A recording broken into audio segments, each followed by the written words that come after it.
there was a hard rock scene that sort of had been defining, I think, most of Tucson's rock and roll. And of course, you had the country thing, which was like Dusty Chaps, George Hawke, it was Ned Sutton. And so that was really happening. Bob Meighan, those guys played at different bars than the hard rock bars. The United States just had Watergate, so we were in a strange time, very cynical, kind of a dark time. People were all sort of defining themselves through the music, you know? And we weren't really a punk band, really, at all, but I liked the idea of it, the idea of punk, and it was sort of what everything was gravitating towards, this change, you know, or this whatever it was, you know. But that huge bulgy thing that had gotten really gross, like sort of prog rock and stuff, this was sort of the answer to that, just stripped down, you know, and with a lot of attitude, whether it was good or not, you know. Days go by, nothing changes. We're still the same, so much potential.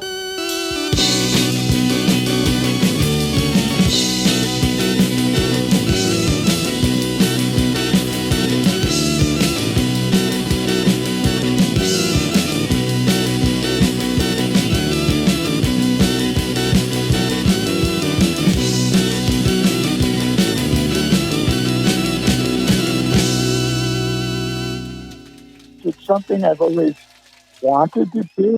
You know, I have my record label, and I put out records since the Sidewinders' first album in 1988. I'm a big fan of trying to curate and preserve Tucson music. We're all getting older, and so I just really wanted to do this project as sort of like my way of saying thank you, and this is what Tucson music means to me. These are the bands that helped inspired me in a certain way to get going myself and pick up the guitar and get going. It's a tribute to Tucson music. There's a certain amount of joy I have about pulling off the greatest Tucson compilation album ever done. And all these bands mean something to me.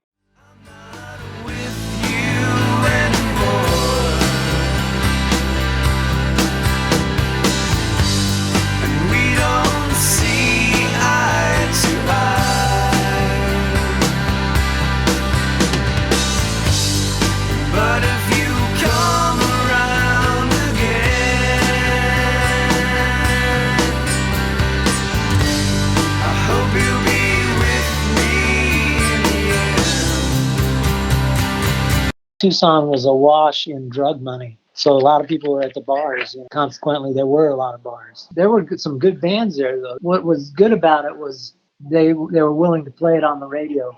This was really almost before the cocaine days. The cocaine days arrived, and it was considerably more debauched. I had already probably been there about 2 years by the time the coke started showing up, and it took a turn for the unpleasant. Tucson 1977 wasn't nearly as cool as it was in 1967, but that's the nature of Sunbelt cities. They keep getting worse and worse.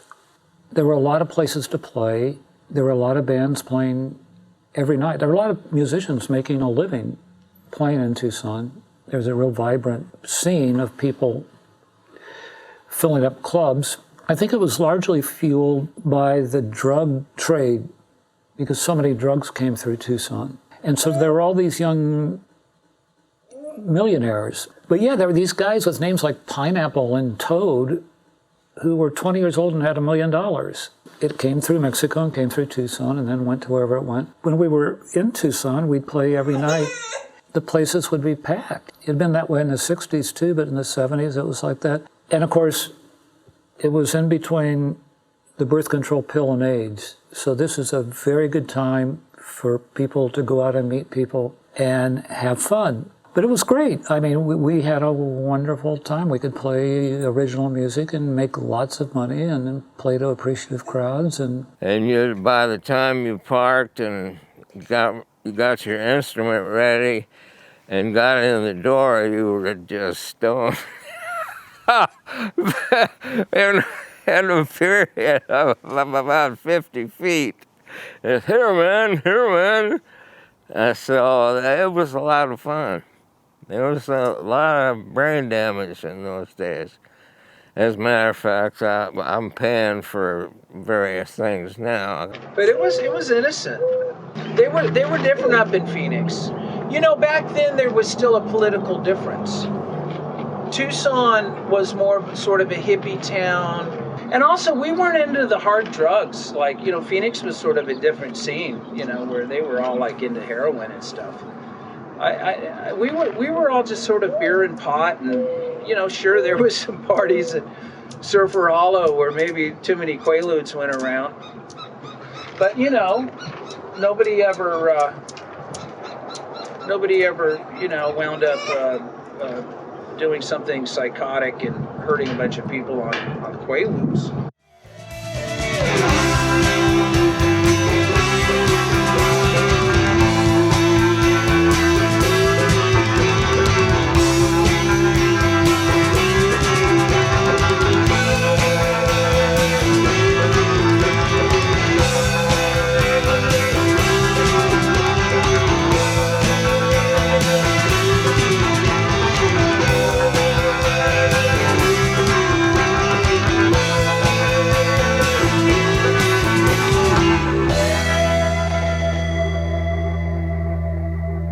When I got here in latter part of 76, it was like a little oasis of music, real diverse music scene here and a lot of clubs. There was a rock scene and everybody kind of went to everybody else's scene. But I mean, 4th Avenue was kind of the rock thing, more of a hard rock thing. And then the Pawnbroker was kind of more like the California sound. Yeah, I was living in Tucson and playing at what had become our home-based bar called the Pawnbroker. We had recorded an album at Lee Furr's studio down there for very little money, and we started trying to send it around. And after many months of getting no responses, a guy from Capitol Records called and said he wanted to fly in and see us. So he came to the Pawnbroker, and by the end of that week, we were signed to Capitol.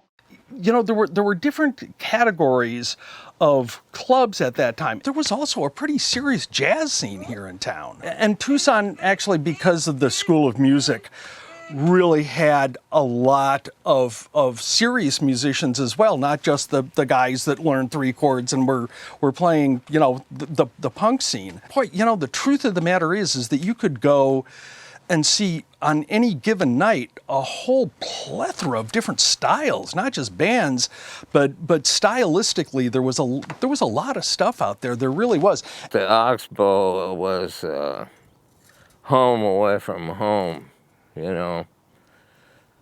Plenty of ouzo and a few pool tables and just a great crowd. Yeah, it was quite the times back then. You know, you'd have one club owner that was a certain way, you'd have another one that was more of a not that nice of a guy.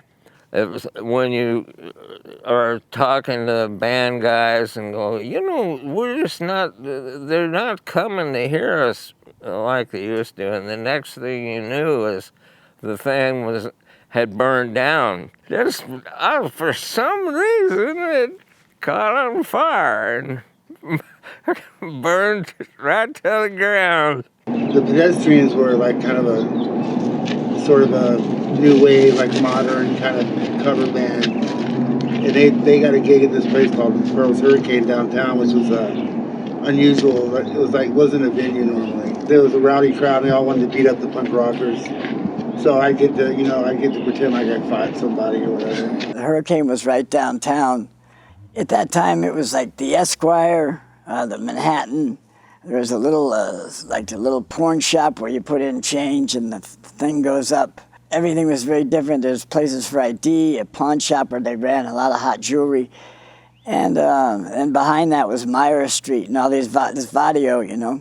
And so it was really, really different downtown than it is now. The Hurricane was sort of the leftovers bar. It wasn't much Like it wasn't like a hip bar at all. The lady that ran it was named Pearl.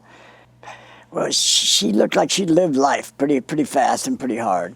But the first time we played there, we filled the place, and so that sort of showed, I guess, that where there was this scene where people were defining themselves through this music, you know. Pearl, of Pearl's Hurricane, she had the perpetual cigarette on her lip, like if she said something, it'd be like, la, la, la, la, you know. She didn't greet us warmly. Oh, no. She wasn't warm. Yes, but she made some money. I don't think she gave a damn what kind of music that was going on there. She just liked to have a couple hundred people packing in her little place with a capacity of about 70, you know. That's right. It's crazy. The makeup for the crowd in the early scene was totally diverse. I mean, there were, diverse. It's just all the sort of marginalized kids who wanted something else. A lot of Bowie fans. Yeah. A ton of Bowie fans. I mean, that was kind of the link. Half the crowd from those first Pearls gigs ended up in bands anyways. There's a lot of guys that didn't fit in and stuff. There was a lot of people that found their niche at that point, you know, of people that would accept them, I think. The only place we could play was Tumbleweeds. And that was a little place on 4th Avenue, a little hole in the wall, a dive. It was perfect. The only place in town to get any kind of punk rock music or new music was the Record Room. And that was run by a couple named Richard and Joe Ramon. They took the name Ramon. And then Joe Tamez, aka Ramon, was the first person in town to start bringing bands from LA in and set up some gigs for us all. So she brought in bands like X and Blasters and the Alley Cats to Tumbleweeds. And we would get to open up for them sometimes. Otherwise, all the other bands that were touring were going into Phoenix. Tucson was basically off the map and kind of dead. And downtown was a ghost town, which was nice. Hotel Congress was already up and running, and then they began having bands. The Night Train was probably my favorite place to play because the stage was so big. Our drummer at the time had a huge drum kit. I would run around back and forth on the stage like a wild child. And the songs were very raw.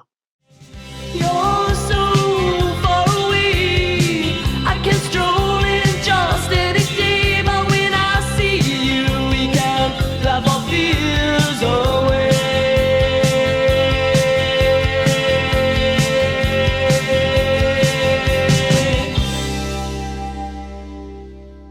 The fans were just amazing. You know, they'd all come up and dance, and it was just so much fun to just be playing the songs to a lively crowd. It was a great scene, and obviously, you know, the Record Room was the integral part of it all. And we were all just so young and vulnerable with the same ambition, and that's what made the scene possible. It was really phenomenal. And 4th Avenue was so cool back then. I mean, there were fun stores and bars and restaurants and music venues. That's what, you know, made really the whole thing happen was 4th Avenue. We played at the Night Train and at the Tumbleweed, so up and down the avenue. There was some tension between like long hair, maybe established rock and roll guys and these new guys that thought it was better not to know how to play. We did have a riot. Yeah, I guess we had a little riot on 4th Avenue there. The scene was pretty innocent. You know, with the hangers on, there was probably about 50 people, 100 max. Some of the long hairs really dug it. Some of the older sort of biker Vietnam vet guys, the total gist of it was sort of that we knew we were cannon fodder. And they dug that. They understood our anti-establishment leanings. So some of them sort of protected us, but you have all these other people that really hated it. That's true. You know, I mean, don't you know what a punk is? That's somebody that gets, you know, fucked in prison. Right? That would be a typical sort of thing you would hear. But, you know, that whole thing about punk being anybody can play and everybody's welcome. I mean, I mean, we had all sorts of women in bands in Tucson, and the scene was really inclusive. Anybody that felt like if they were an outsider were welcome. There were other women in the scene, they just weren't front people. When I was there, I was a young woman at 19. Being a female lead, it was never an issue because I felt so much support from all the other musicians and my friends. There just wasn't a big enough scene in Tucson, and the recording scene wasn't that big. Immediately it was, we're off to LA to try and make it big. So if you wanted people nationally to hear what you were doing, you had to get signed to a label, and you had to have national distribution. And so everybody, for rock music, it was really, really centered in California. If you lived in Tucson, LA was extraordinarily accessible. Yeah, was there a migration? Yeah, no doubt about it. You were going for the Holy Grail. Like, we got to the point with Giant Sandworms, we could play out twice a month, and make enough money to live on back then. Burritos were $1.25. It was easy living. So we'd stay up all night and sleep all day and put tinfoil on the windows. And eventually, we thought about taking it somewhere to see how for real we were. So we set our sights for LA. Eventually got a gig at Madame Wong's, and right before that the band broke up. Finally I went out to LA because of a botched smash and grab. I got arrested for stealing a twin reverb and a Telecaster, but I went out there figuring if I got a job I would become LA County's problem and not Pima County. If I was black or brown, I would have been caught up in the system somehow. At least would have been made to stay here and stay on probation, probably. So instead, I was just allowed to go out there, and I got a job, and the band came later, and we started playing, and I think it was less than a year or two later, signed to Slash Records, signed to the label everybody wanted to be on. I mean, it was sort of surreal when you think about that would happen. But they were also sweet to us, so the extension of the West, I-10 goes a little farther. It doesn't just stop at Tucson, we're 8 hours away from being in this different city. We were kind of stagnating in Tucson at the time, and we had played almost every room. I felt like, okay, look, I'm going to go to LA and try to get us a deal, and then you guys will come out. And that didn't happen. The major labels back in that time, to us, control everything. We had to be accepted by one of them and have them push us in order to really break. And that was stupid of us because we had opportunities to sign with small labels and could have gotten some stuff out there. Whereas my old band, Pills, Gentlemen After Dark, we released a little single in 1980, a little EP, and then we made a record in 83 or something, produced by Alice Cooper and Dick Wagner. And I always like to say that record sounds like a pile of cocaine, and there's a reason for that. Other than that, it's just a stack of demos that were, that's sitting in a box somewhere. We could have had all these records out, and this attempt at rock stardom not to say that we didn't listen to music. No. And love music. I wouldn't have picked up the guitar in the first place if I didn't absolutely love music. Somehow we just got this focus. We wanted to be, some kind of version of Aerosmith or something. Oh, won't you come with me? I'm a DC-10.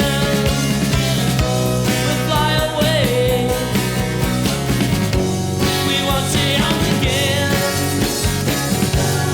I'm a DC-10. Crash again, and again, and again. Crash again. I'm a DC-10. Crash again, and again, and again. A DC-10. DC-10. Being back here after years away, I grew up here, so it feels like home. And I never, I've always come back quite a bit, So in my case, at least, it's not really that big of a change, except I left LA behind, which, to be honest, I I'm glad. I hate living in LA. And I love Tucson. I love it. When I say that it was sweet and innocent in Tucson, it was sweet and innocent in most places. And I really don't think that there was, in the whole United States in 1980, 81, I don't think there would have been more than 100 places where you could play that music. There's a thread that goes from Van quitting in LA, and I think you needed some dental work, and I had toothache. And tired of quote unquote the Danny Stuart rock show. he went back, and then Naked Prey started, and then Naked Prey wound up the first record, which was on the LA label that really helped us, Down There, which was Steve Wynn's label from Dream Syndicate. I did quit the Danny Stuart rock show, but not spitefully, and the first thing I did was when I recorded something here in town. The cross is burning bright by me. Can all this be real? Somehow I feel like the time is right by me. I got no place to be. I got no place to be. I got no place to be. Just let me be.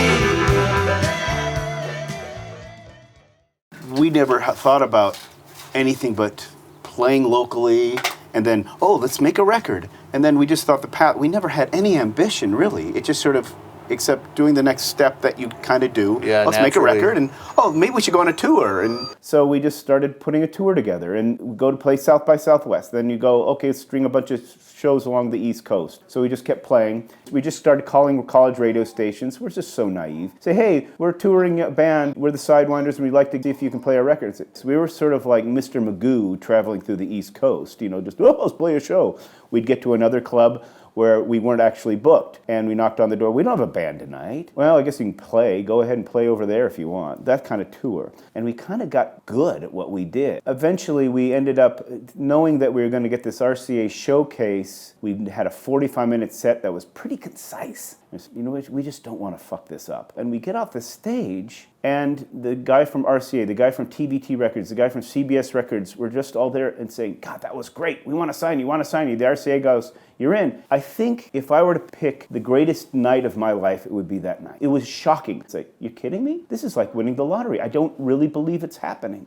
Unfortunately, by the time we got what I thought was a really good management guy, he got on board, and about 3 months later, Capitol dropped us. And we stayed around a little while longer, and then ended up going back to Tucson and then going to Europe. To me, I thought it was another path. There was not an open door here that I could see. I was already kind of at the sort of the top of the Arizona heat, so we went to Europe and did that. And that was a lot of fun, but it was really hard work. It was fun, but lucky it didn't kill us. At the end of the 70s, we had a guy from Germany came over and was going to take us over there to tour. He called one day and just said, I got the worst news in the world. There won't be any tour happening. He says the local bands over where he was from are just playing for nothing. I mean, they're just to get in the door and play, and so we can't afford to get you guys over there. And it was one hell of a good band that I had put together. They're all doing great things now. And then it was time to put my kid into school. She was 5. And I opted to come back to Tucson because it's such a good place to raise up kids. But after all that, after going everywhere, if I can go anywhere, and I can go anywhere, this place just made the most sense. And I realize right now that somewhere in this city, there are kids, especially with COVID, in the garage. There's no basements in Tucson, so they're not in the basement. But they're in a garage, and they're learning how to play together in a room. And what they're doing is rock and roll, and that's beautiful. And what's really changed, I think, is that so many people do not stop anymore, right? They just keep going forever. Back in the day, you'd get a good publishing check, and if you wanted to get out of the business, you could open up a restaurant or something. You could get out of the business, you know. Now, you know, a lot of time these musicians are stuck in the thing. You have such a commonality when you play music with people and you create things, and you go out and you bomb together or you kill together. The bond that you form is just amazing.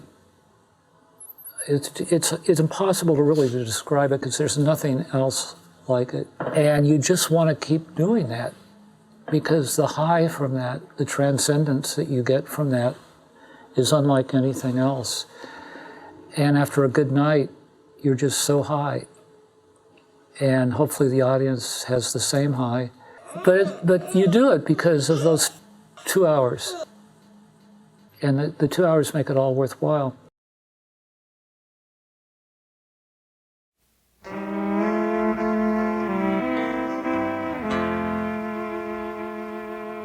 Well, I'm back to my drinking, carrying on. All I'm left with is the fact you're 1,000 miles gone. I've got to get the money to get me to you.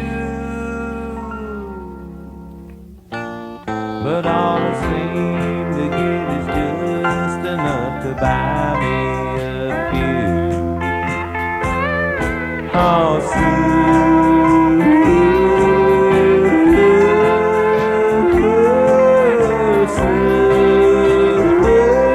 I'm coming to you. I love you.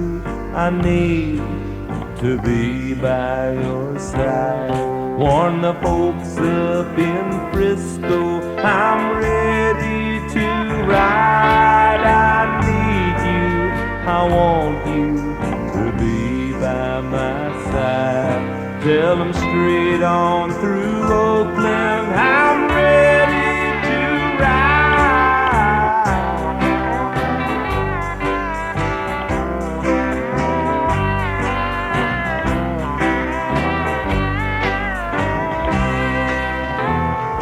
Hey, young Rick, you wanna buy this old guitar your brother left?